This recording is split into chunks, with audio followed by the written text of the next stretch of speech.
Good morning बच्चों। पिछली कक्षा में हमने ऊन के बारे में पढ़ना शुरू किया था। जैसा कि हम पिछली कक्षा में पढ़ चुके हैं कि ऊन भी एक प्राकृतिक तंतु है जो हमें जानवरों के शरीर पर उगने वाले बाल से प्राप्त होते हैं। ऊन हमें मुख्य रूप से भेड़ से प्राप्त होता है। मेरिनो जाति का भेड़ सबसे उत्तम किस्म का भेड़ होता है और इसके शरीर पर से प्राप्त बाल से जो ऊन बनाए जाते हैं वह बहुत ही उच्च कोटि का होता है। यह भेड़ मुख्य रूप से ऑस्ट्रेलिया में पाया जाता है। इसके अलावे हम जिन जानवरों के शरीर पर उगने वाले खाल के बाल का प्रयोग ऊन प्राप्त करने के लिए करते हैं, उसमें हिरन, लोमड़ी, खरगोश, ऊंट इत्यादि जानवर होते हैं। इन जानवरों के शरीर पर से उगने वाले बाल को काटकर ऊन बनाया जाता है। बच्चों, ऊन एक प्राकृतिक तंतु है जो हमें प्राणी जगत से प्राप्त होता है। अर्थात रेशम के अलावे ऊन भी एक ऐसा प्राकृतिक रेशा है जो हमें प्राणी जगत से प्राप्त होता है। ऊन हम दो तरह से प्राप्त करते हैं। एक तो जीवित जानवर के शरीर पर उगने वाले बाल को काटकर, और एक मृत जानवर के शरीर पर से बालों को खींचकर निकालकर। इसके बाद हमने ऊन प्राप्त करने की संपूर्ण प्रक्रिया के बारे में पढ़ा कि कैसे ऊन को साफ किया जाता है, कैसे उसकी गार्डनिंग की जाती है, कंघी की जाती है, छोटे ऊन के रेशों को और एक समानांतर लंबाई वाले ऊन के रेशों को किस प्रकार से अलग किया जाता है, फिर इसे कैसे साफ किया जाता है और इससे किस प्रकार से ऊन बनता है। आज हम ऊन के रेशे की विशेषता के बारे में पढ़ेंगे। इसमें सबसे पहले हम ऊन के रेशे की भौतिक विशेषता यानी उनकी लंबाई, चौड़ाई, चमक, संरचना इत्यादि के बारे में पहले पढ़ेंगे। बच्चों, चूंकि ऊन भी हमें जानवरों से प्राप्त होता है, इसलिए इसका भी अधिकांश भाग प्रोटीन, जिसे कीरोटीन कहते हैं, का बना होता है। ऊन एकमात्र ऐसा रेशा होता है जिसमें सल्फर यानी गंधक पाया जाता है।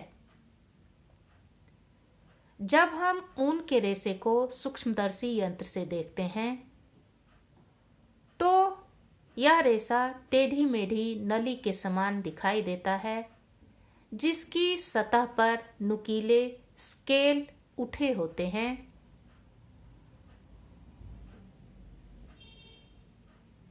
ऊन के रेशे की लंबाई बहुत अधिक नहीं होती, अर्थात इसके रेशे की लंबाई 1 इंच से लेकर 5 इंच तक ही होती है। ऊन एक ऐसा प्राकृतिक रेशा है जो विभिन्न रंगों में और विभिन्न चमक वाले होते हैं। इनके रंगों और इनके गुणवत्ता में विभिन्नता का मुख्य कारण यह किस जानवर से प्राप्त किया जा रहा है उस बात पर निर्भर करता है। अर्थात भेड़ों में भी अलग अलग तरह के भेड़ों के शरीर पर से बाल काटे जाते हैं, इसलिए भेड़ की किस्म के और भेड़ के शरीर के रंग के अनुसार ही ऊनी रेशे का रंग और उसकी चमक तथा गुणवत्ता निर्धारित की जाती है। निम्न श्रेणी के ऊन ज्यादा चमक दमक वाले होते हैं। जहां तक मजबूती का सवाल है तो अन्य प्राकृतिक तंतुओं में ऊन का तंतु एक ऐसा तंतु है जो सबसे ज्यादा कमजोर होता है। खासकर गीली अवस्था में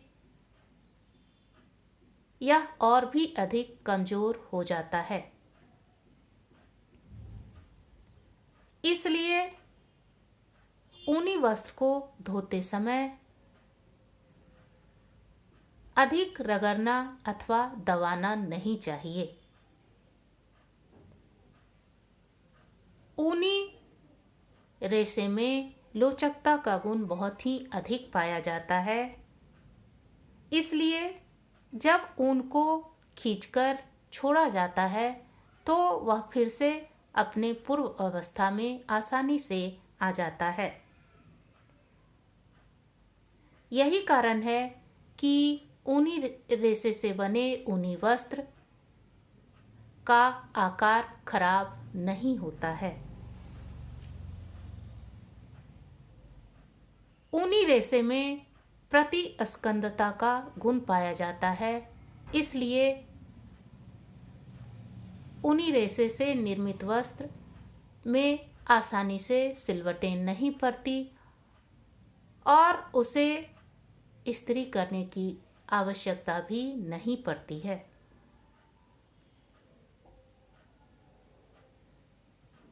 ऊनी वस्त्रों में सिकुड़ने का गुण पाया जाता है।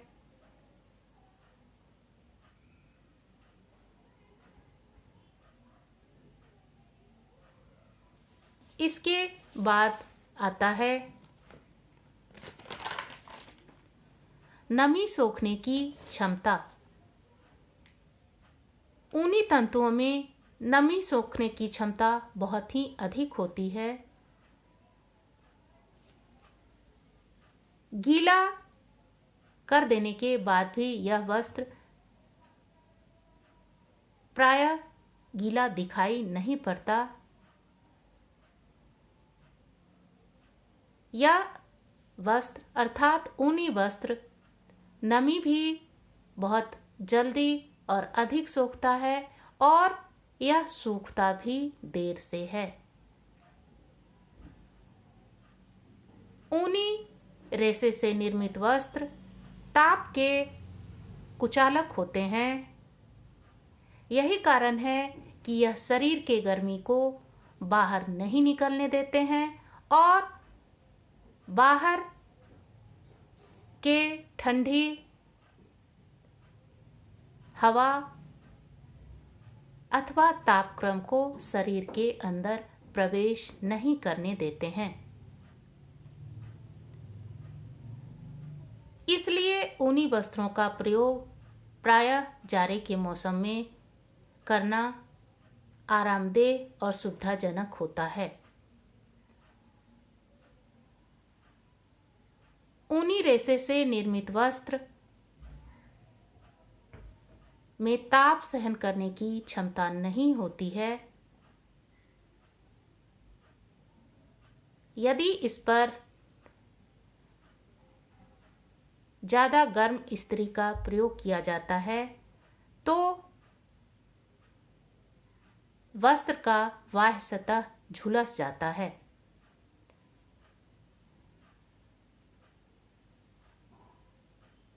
ऊनी वस्त्र को धोते समय भी विशेष रूप से सावधान रहने की आवश्यकता होती है, क्योंकि गीली अवस्था में इसके रेशे कमजोर पड़ जाते हैं। इसलिए ऊनी वस्त्र को ज़्यादा देर तक गीला नहीं रखना चाहिए और धोने के बाद इसे टांग कर नहीं सुखाना चाहिए, बल्कि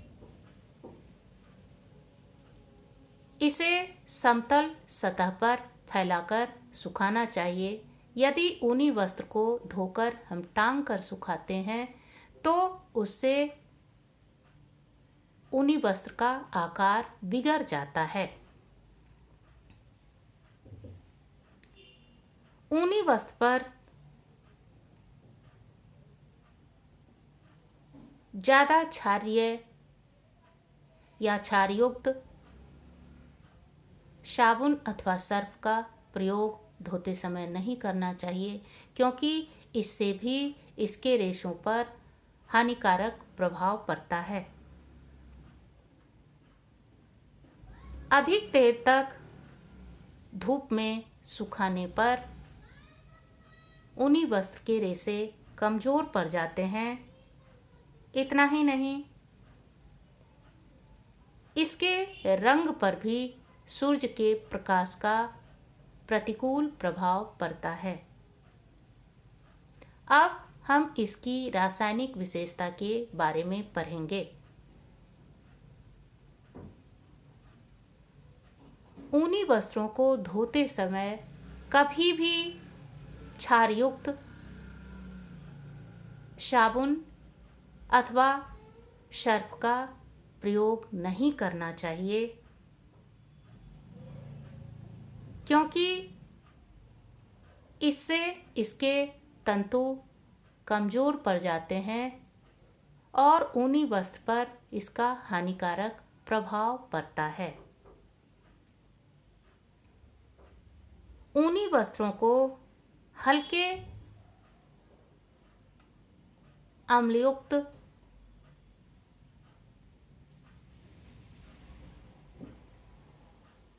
साबुन अथवा सर्फ से धोना चाहिए,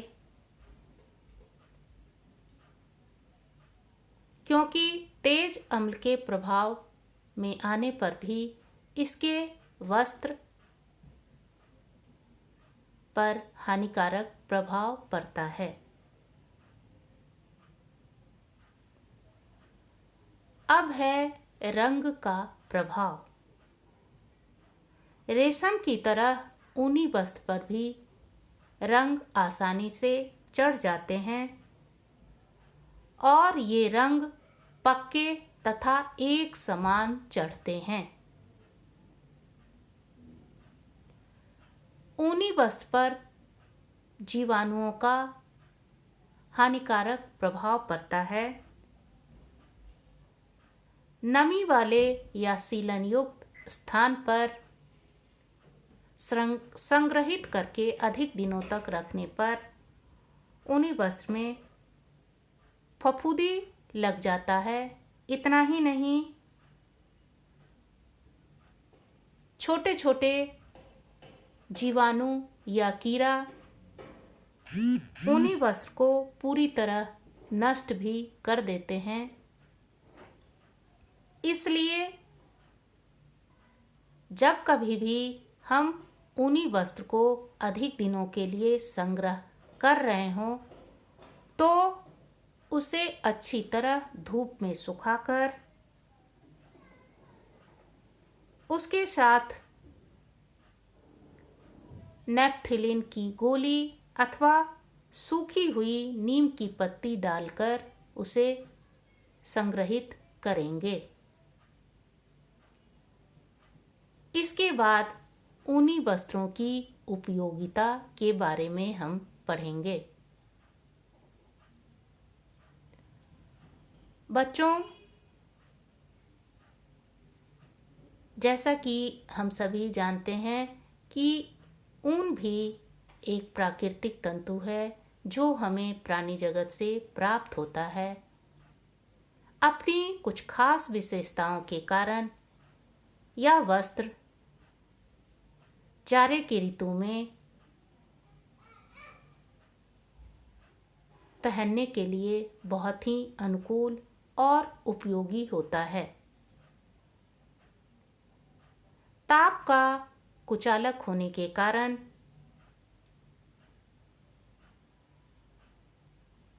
लोग ऊनी वस्त्रों का प्रयोग करते हैं,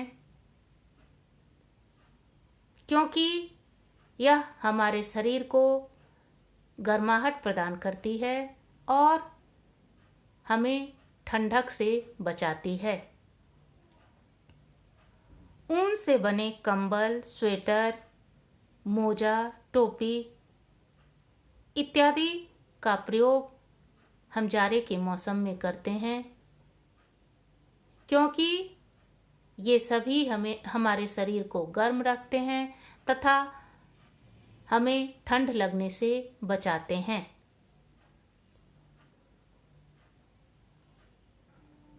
ये वस्त्र सस्ते तथा गर्म होते हैं।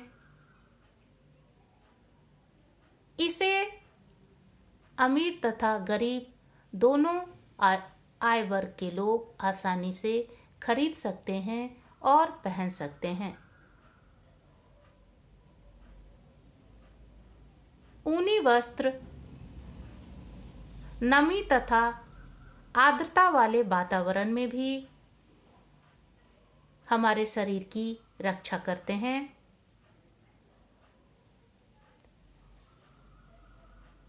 ऊन के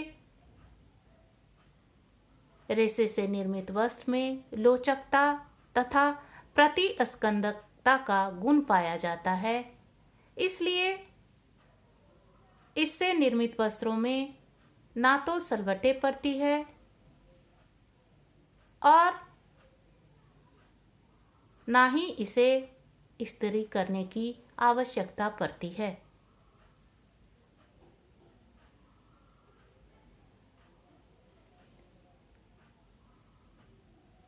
ऊन का रेशा एक ऐसा रेशा होता है जो अपनी मौलिक लंबाई से 30% अधिक लंबाई तक खींचने पर बिना टूटे फैल सकता है। इस गुण के कारण इस रेशे से बने वस्त्र किसी भी शरीर के आकार पर फिट बैठ जाते हैं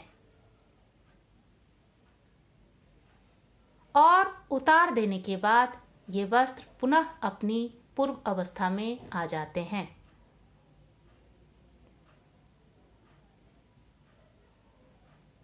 अर्थात लोचकता के गुण के कारण ऐसे वस्त्र का आकार आसानी से नहीं बिगड़ता है।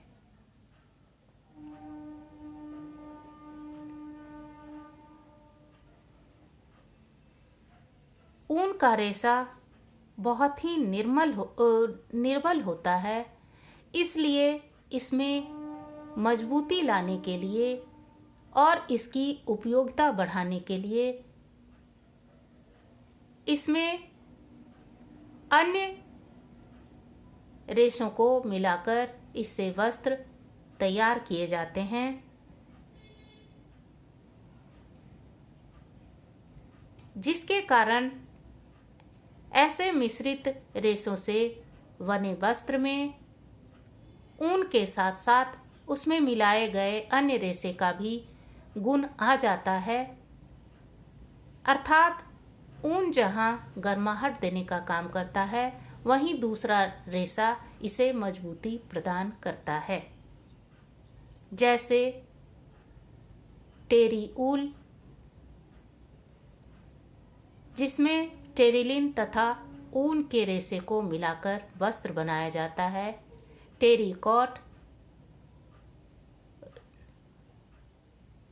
कॉटसूल अर्थात ऊन तथा कॉटन रेशे को मिलाकर वस्त्र बनाया जाता है। ये सभी वस्त्र शरीर को गर्माहट देने के साथ साथ मजबूत भी होते हैं, जिससे इसे हम दैनिक प्रयोग में भी आसानी से ला सकते हैं। धन्यवाद।